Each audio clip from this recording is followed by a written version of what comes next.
Hello and welcome to episode number 300 of She's the Business podcast, made by women for women. I am so thrilled to have you with me today for this milestone episode. Now, I do have to apologize if you can hear any background noise going on. My neighbor has decided this would be a great time to trim her hedges. And unfortunately, this is also my window of being able to record this episode because, well, actually it's my birthday and I'm heading out to lunch with my husband and my kids, and I need to get this done now so that we can get it out to you. So apologies in advance for that. Now, I have dedicated this episode to a brief but important discussion really in support of women in our society. And by women, I mean biological females. There's been a huge amount of discussion recently. You may or may not be aware of it, depending on what sort of news channels you're tuned into and what you're seeing on social media. But certainly here in Australia, there has been a huge basically increase in discussion around what it means to be a woman, and should women have the right to have female-only spaces. And of course, this is a highly emotional topic for a lot of people, and I felt like this is an important discussion to have here today on this podcast, because this is a podcast for women. There are women guests. This is a place where we tune in and we listen to the experiences, the journeys, and the stories of other women. And really, because I started this business with the primary purpose to help other women succeed in business, because I've seen, I've experienced, I've been through all of the challenges that us females experience in the workplace, experience in our careers, often purely for the fact that we are females. And it's just a fact. It happens. Everybody's very well aware of it. It's very well documented, as you no doubt would be aware, being a woman yourself. And the gender pay gap, the glass ceiling that happens when we see the data and the statistics that there is an imbalance of males versus females in senior leadership roles and in leading companies, really, unless they start them themselves. And of course, there's a huge amount of women who start a business pretty much at the time that they're feeling they've gone as far as they can go in their career in the traditional workplace because of their gender, because we are often, unfortunately, still discriminated against, still disadvantaged in the opportunities available to us purely because we're women. Now, of course, I'm speaking in general terms here. This isn't the case in the experience of every single woman, but it is by far the majority, which is why it's an important discussion that we have here on this podcast today. Now, I really wanted to bring to light that right now there is a huge amount of discussion happening about whether women should be allowed to have women-only spaces, whether women should be allowed to have female-only sports, whether we should be allowed to have bathrooms, changing rooms, domestic violence shelters, prisons, business awards, business grants, business groups, social apps, community groups, just spaces and networking events that are for women, for females. And I'm just going to say, first of all, I am not a feminist.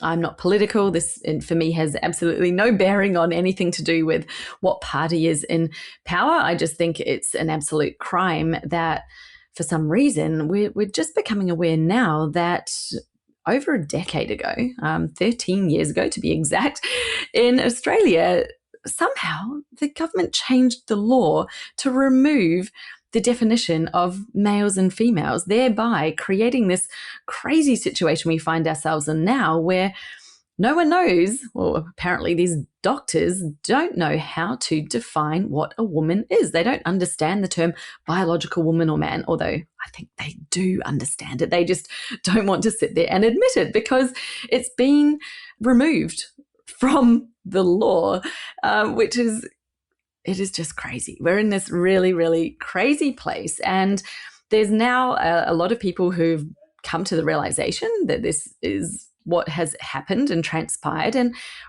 rightly, we want to correct that mistake. We want to bring back the definition of males, the definition of females, as in what you are biologically, because it's just fact. We're all born from a mother. We all have male or female, bodies, and there may be very minor groups who have some chromosomal disorders, and that's absolutely fine. This isn't about saying none of that exists. This isn't about saying that there aren't people who have a mental condition where they feel like they've been born into the wrong body, and that's absolutely fine.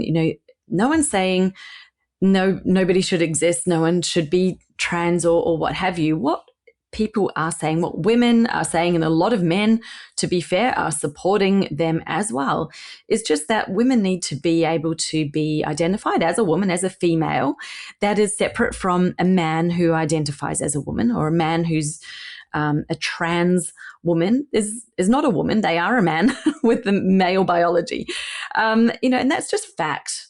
Regardless of what they feel, or regardless of what they think in their minds, it's fact that is in our DNA, and that's really all people are saying. And the question I have is, why was the law changed in the first place?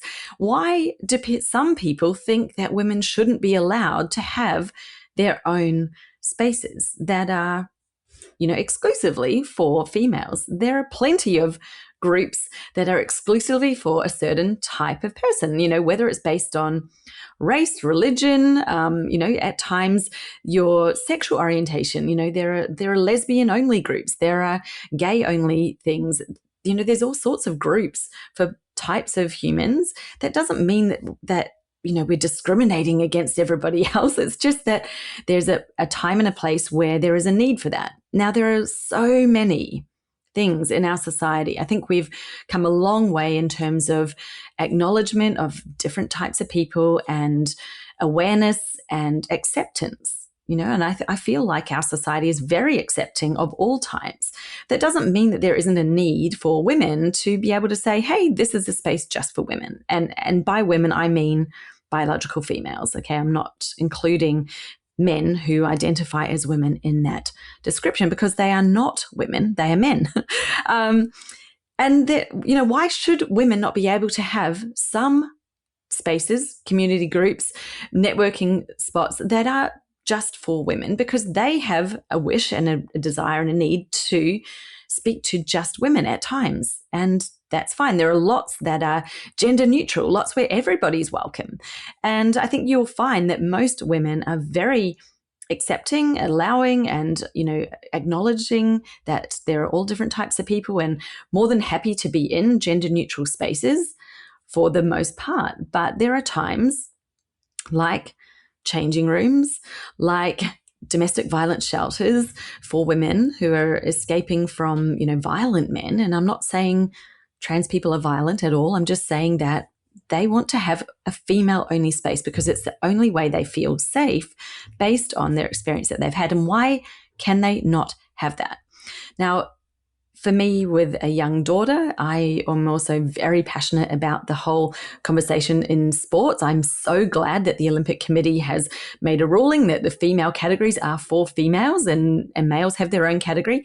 Great, because it's really horrifying and terrifying, some of the stories that we're already hearing, where we have biological males competing in female categories. It is physically just not fair. It's not safe.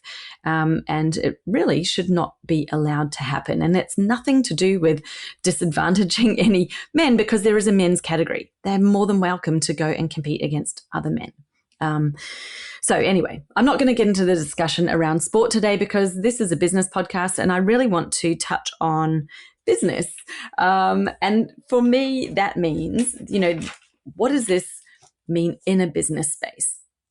Well, as I mentioned earlier, there's well-documented evidence of a gap, a gender gap in business and in entrepreneurship. So most of us are very aware and familiar with the ones in the workplace, the pay gap with males and females basically working the same role and being paid remarkably different salaries. There's also the glass ceiling, which is also very well documented in the data. And there's been a lot of concessions sort of created to try to level that, to try to reduce the gap, whereby in Australia, at least, I know that listed companies have a quota that they need to try to achieve, where they have a certain representation of women and females in leadership roles, and it's reported on in the company reports at the end of the year. So this is being done to sort of try to hold companies accountable for it and make them more aware and responsible. There is still a gap, even with all of that going on. And I'm actually somebody who, even as a female, believe that someone should get a job based on their credentials and their ability to perform the role, and not based on whether they are a woman and we need to fill our quota of female roles. I really think that's the wrong way to approach that. I think that what we need to do is remove the stigma, remove the discrimination that's present in a lot of these male leaders' minds, that females of childbearing age are no longer interested in work. That was literally the words that I was told when I first said to my boss that I was pregnant. He said, "Oh, fantastic. Don't worry. We will have a job for you when you come back." And he also said, "Your priorities will change." He was literally telling me that I was going to change. And I found that highly offensive, to be honest. But that's a whole nother story. I will talk about that another day. So we're in a place where there's been a lot of initiatives created to try to reduce the gaps, try to help women have more of a fair go and be treated fairly. But, there's still this cultural stigma that remains. Now, in entrepreneurship, female founded companies are getting far less funding than male founded companies. It's something ludicrous to the degree of, in the low percentages. I've seen some data around 2%. Female founded companies are just not attracting investor funding. And for that reason, governments are stepping in and doing things like creating specific grants just for women, just for female owned businesses. And there are also independent organizations that are stepping into this place to support women in business and create business grants, business awards, all sorts of things for women and for female-owned businesses, because they recognize the gap. They see the struggle that women face even just in the business world when compared to men. Now, there's also a whole lot of companies who have created things like female business group, female business networking forums, to help women to see female role models, to see people who have experienced the same things they have experienced, the discrimination when you became pregnant, when you had babies, you tried to return to work and maybe your role was not there anymore. It may have been reorganized, in some sort of legal format so that, you just didn't have the option that you had before. And a lot of women actually made redundant, their jobs ended at that time. Now, this is really necessary to have these places and spaces where women feel safe to talk about their experiences, where women feel like they're in like-minded company, and that others have gone through the same things that they have. And right now, this ability for women to just come together and have these discussions and groups and apps and social places, as well as all of the other spaces I mentioned before, has actually been taken away in the law, which is extraordinary. Why? Why can't women decide and choose that they want to have a female-only chat, a female-only space? For my business, as I said before, I created it to support women. And while I do work with men on a one-to-one basis, I have a few men that get in touch with me, even though my marketing is very much directed to women. I work with them one-to-one. But my group programs have always been for women, and I only allow women into them because it creates a different dynamic when there are males. And I'm not saying that it's a bad thing to have males in business groups. I am in some where there are both, all genders, let's just say, both males and females, and of any identity that they may wish to have. Absolutely fine. That is not a problem. But there are some times where there is a need or a desire for women to be in a place where they feel like it is safer. And that for them is where it is women only. And I'm not going to apologize for saying that, because it's just that is the reality. And we should not be afraid of actually just speaking the truth, of saying a woman is a woman, a man is a man. A man wearing women's clothes is still a man. A man who's changed his birth certificate is still a man. These are just facts, because it is biology and reality as opposed to what someone thinks that they want to be. So those who say that we are no longer able to identify a woman by biology are in effect sort of removing the whole category of women from everything in society. And that is the thing that I guess we want to see changed. And I say we, the collective we, I'm speaking on behalf of any female who feels the same as me. I want to see this changed, because there are times and places where it's not only for safety, it's also for common sense reasons that and for why can women not be allowed to have female only spaces? It just seems absolutely absurd. So the law that was created many decades ago now in Australia to actually stop discrimination against women now has had the definition of women and men removed from it. It is now discriminating against women, the very people that it was created to protect. And this just must be corrected. We need to recognize the mistake that's been made, say, we made a mistake, whoops, this wasn't how we intended it to be. We can still be a society who is accepting and acknowledging of people with different needs and who identifies different things. We can still be accepting and acknowledging of it without taking away the definition of women and men in law. We can still be accepting of them and of what their needs are without removing the rights of women. And I think it's really that simple. So that's all I have to say for today.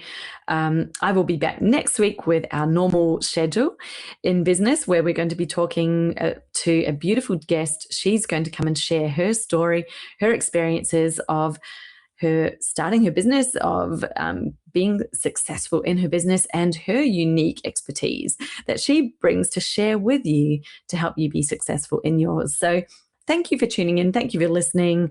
If you hadn't heard anything about this topic until today, then I'm very grateful that you're here with me and that you allowed me to share it with you.